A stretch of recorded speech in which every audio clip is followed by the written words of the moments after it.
Have you ever thought about how an ancient showdown, something from thousands of years ago, could actually hold a key to understanding the stuff we deal with every single day? Well, in this explainer, we're going to dive into this crazy confrontation between a missionary and a magician to pull out some timeless truths about the battle for what we believe. So, yeah, this is the big question, right?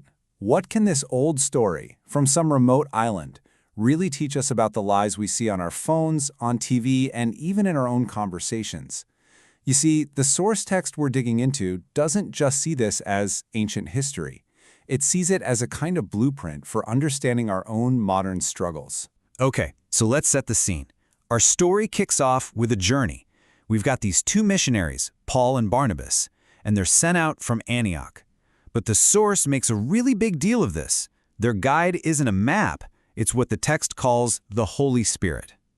They land in Cyprus, Barnabas' home turf, and trek across the whole island to the capital, Paphos.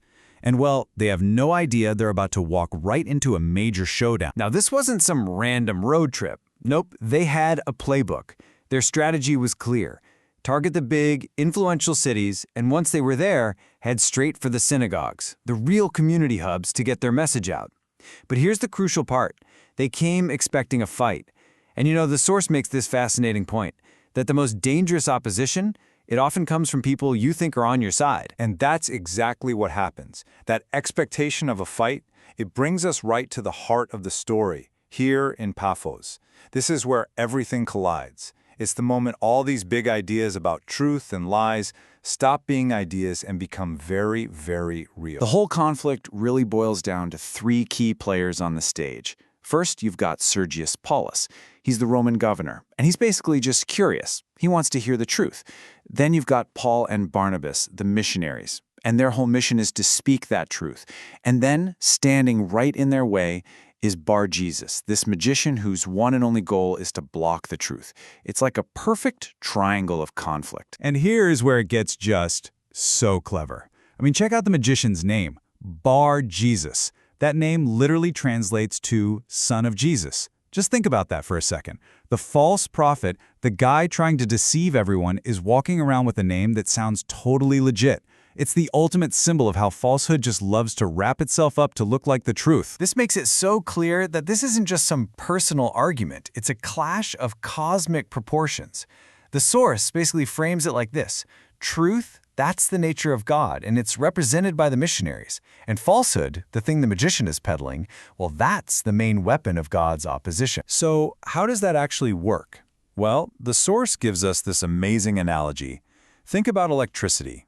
For light to shine from a lamp, it needs a wire to travel through, right? The idea here is the same. These negative forces, which the text personifies as the devil, need a channel to get into our world. And that channel, it's always built with lies. And here's the kicker. It doesn't take some massive, complicated web of deceit. It just takes one. One single lie is all it takes to open up a channel.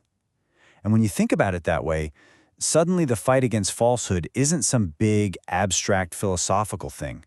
No, it becomes a critical, moment-by-moment battle over every single word we say. So if even one lie is that dangerous, what in the world is true wisdom? And how do we fight back? Well, the story gives us a huge clue in the character of the governor, Sergius Paulus. The text actually calls him a wise man, but his wisdom isn't what you might think. So what made this governor so wise? It wasn't his power or his book smarts. It was his discernment. Think about it. He's surrounded by the magician's constant noise, all this deception. But he makes a choice. He chooses to call over the missionaries to hear their signal. And that's the definition of wisdom this story gives us.